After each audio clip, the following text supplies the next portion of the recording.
Y hablando justamente de ese tema, de la protección de los seres humanos por nacer, una importante feminista inglesa dice que esa protección del no nacido en realidad es un tremendo abuso y violación de los derechos de la mujer, específicamente en su cuerpo.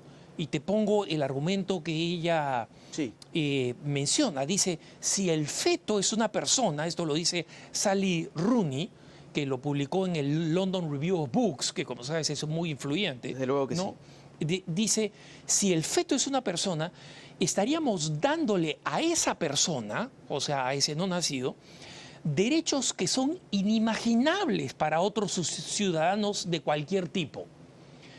Específicamente, estamos dándole a ese no nacido usar el cuerpo de una mujer a su propio gusto, produciendo cambios y reacciones no deseadas por esa persona, por la mujer, ¿no? En esta relación feto-mujer, dice ella, la mujer recibe menos derechos que los de un cadáver. ¿Y a qué se refiere? A que, como sabes tú, en la mayoría de nuestros países, especialmente en el mundo occidental, existen leyes muy severas sobre lo que significa un abuso de un cadáver. Así es. Entonces, producirle transformaciones, dice ella, como es inflamar su vientre, cambiarlo hormonalmente, serían cosas que serían ilegales hacerlas en un cadáver. Y en consecuencia, que la salud y el cuerpo de la mujer, si respetamos los, entre comillas, lo que ella considera, entre comillas, derechos del feto, significarían básicamente someter a una mujer a un abuso físico. A ver, yo tengo una visión completamente opuesta. Yo creo que a quien estamos concediéndole un privilegio, es decir, un derecho inimaginable para el resto de la ciudadanía, es a la mujer cuando se le permite abortar. Esto así porque si el aborto es el asesinato de un ser humano por nacer, que a mí me digan qué otro ciudadano tiene el derecho de asesinar a otro ser humano. Estamos hablando de los cambios que el embarazo puede generar en el cuerpo de la mujer. ¿Y cuáles son los cambios que se generan en el cuerpo de un ser humano en gestación cuando ocurre un aborto? Estamos hablando de aspiradoras que lo succionan prácticamente, bisturís que ingresan y lo sacan de pedacitos. Es decir, esa es la otra parte que no se muestra.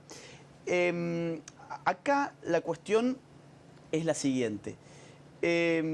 ¿Estamos hablando de un ser humano? Esa es la pregunta en el fondo, yo creo. ¿Estamos hablando del feto como un ser humano o estamos hablando del feto como una cosa? Porque si estamos hablando del feto como un ser humano, entonces tendríamos que concederle derechos humanos a ese feto que está en desarrollo por el cabo de 9 meses en el vientre de su madre y que después se desarrolla, sale, digamos, en una instancia inicial que llamamos bebé, luego se hará niño, luego se hará adolescente, luego se hará adulto, luego se hará anciano y luego morirán, digamos, por las leyes de la vida. Si nosotros entendemos que ese feto es parte de nuestra especie, es decir, es un ser humano, entonces necesitamos protegerlo jurídicamente. ¿Quién determina que el feto entonces es un ser humano o no es un ser humano? Lo más confiable que nosotros tenemos para llevar adelante esa determinación es el conocimiento científico moderno. La genética más avanzada ya ha encontrado que desde el momento de la concepción misma, lo que allí aparece es una vida con genoma humano, es decir, tiene una distinción propia del ser humano que es su genética. Y ese ADN que viene dado en el momento de la concepción es distinto del de la madre, es distinto del padre y es único en la historia de la humanidad, es decir, es irrepetible, es diferenciado y es autónomo en términos genéticos. Entonces, el principio de la vida para la embriología y para la genética está clarísimo que es en ese momento. Ahora, en ese momento, ¿aparece un ser humano? ¿Es un ser humano eso que tiene genoma humano? Esto, la ciencia ha dicho ya que sí. Y en la filosofía se da cierta discusión, porque la filosofía es la otra gran área de reflexión respecto de la humanidad o la cosificación de aquello que llamamos feto. Yo te diría lo siguiente, acá hay que distinguir entre desarrollo y esencia, dos nociones propias de la filosofía. Aquello que se está desarrollando como una cosa, necesariamente tiene la esencia de esa cosa a la cual está tendiendo, porque si no, no se podría desarrollar como esa cosa que se está desarrollando. Si el feto se está desarrollando como un ser humano, porque de allí va a salir un ser humano, no va a salir un perro, no va a salir una vaca, no va a salir un pollo. No va a salir una manzana. No va a salir una manzana. Si el feto se está desarrollando desde la concepción como un ser humano, es porque ya tiene la esencia de ser humano, porque si no la tuviera, no podría desarrollarse como ser humano, y entonces a nosotros tendrían que explicarnos en qué momento mágico eso que no es parte de la especie humana hace clic y se convierte en parte de la especie humana. Y tendrían que explicarnos de qué especie era en todo caso antes de convertirse en un miembro más de la especie humana. Evidentemente, desde la ciencia y desde la filosofía hay argumentos realmente de peso muy importantes para tratar como ser humano aquello que se está desarrollando como ser humano y que ya en su carga genética tiene toda la potencialidad de cualquier tipo de ser humano. Se habla en filosofía de la potencia en acto primero, es decir, se dice, bueno, pero ese ser humano no puede mirar, no puede ver. No, pero la potencia de mirar ya está contenida en su carga genética desde el propio momento de la concepción. Todo lo que nosotros, el ser humano, lleva en acto ya está en potencia desde el momento en que el genoma humano aparece. Entonces digo, con todas estas, con estos datos tan avanzados, de la ciencia tan avanzada, ¿por qué tendríamos nosotros que estar arriesgándonos a cometer un genocidio por haber errado nuestras concepciones? Porque acá tenemos que guiarnos por las políticas de la prudencia.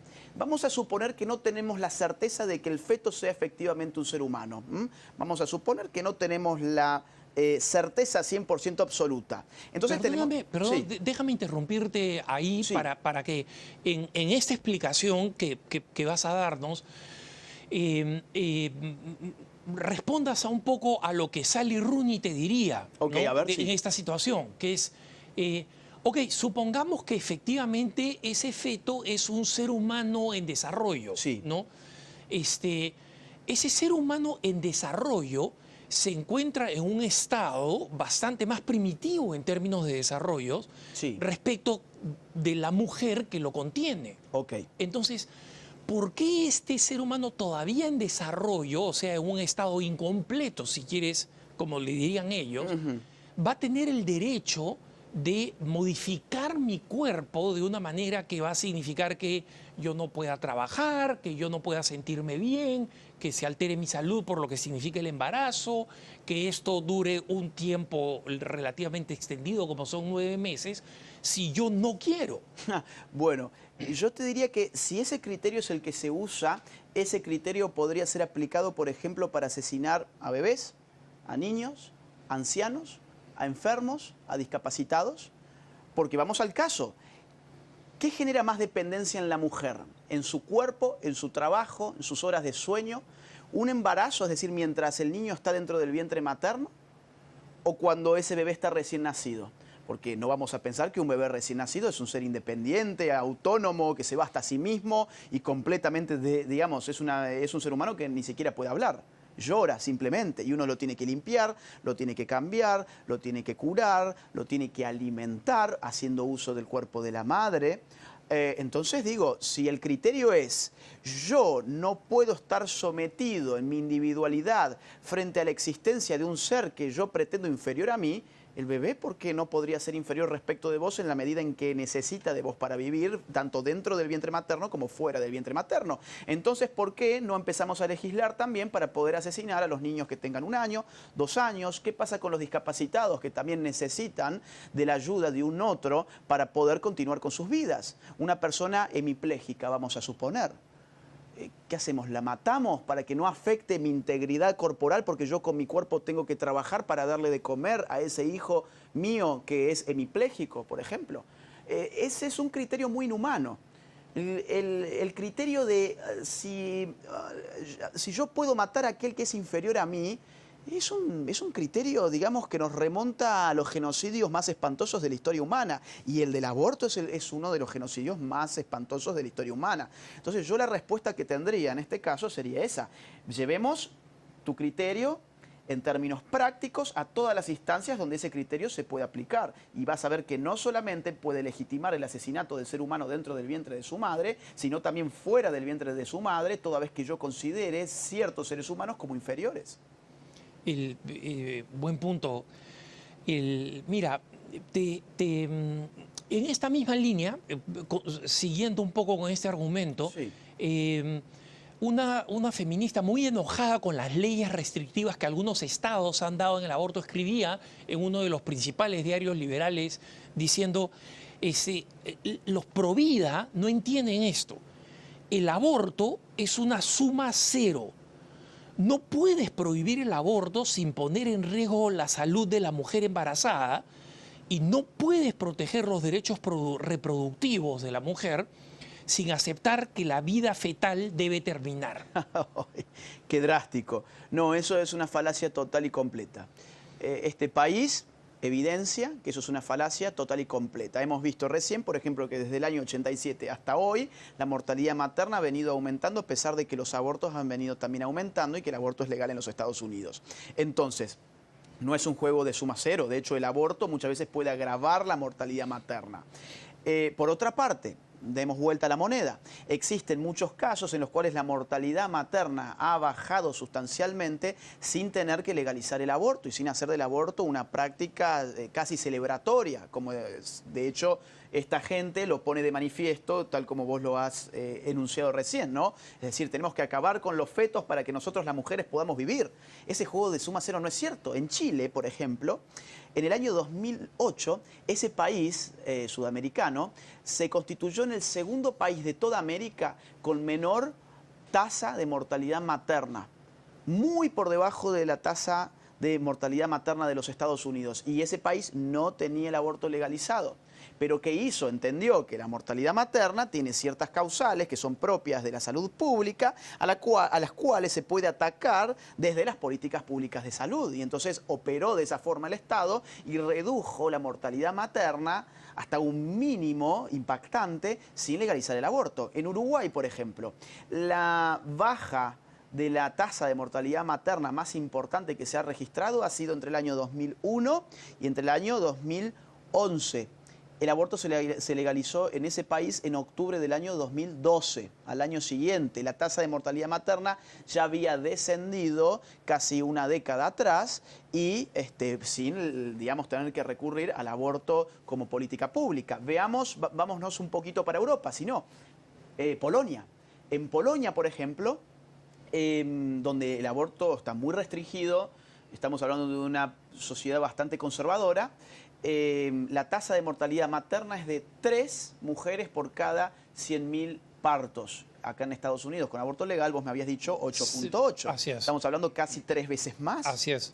Entonces no es cierto que sea un juego de suma cero. Lo que hay que hacer es resguardar la vida del ser humano que se está gestando, porque es un ser humano, y hay que proteger a la mujer con políticas públicas, de salud pública de verdad. Asesinar a un ser humano por nacer no es una política de salud pública, es una política genocida.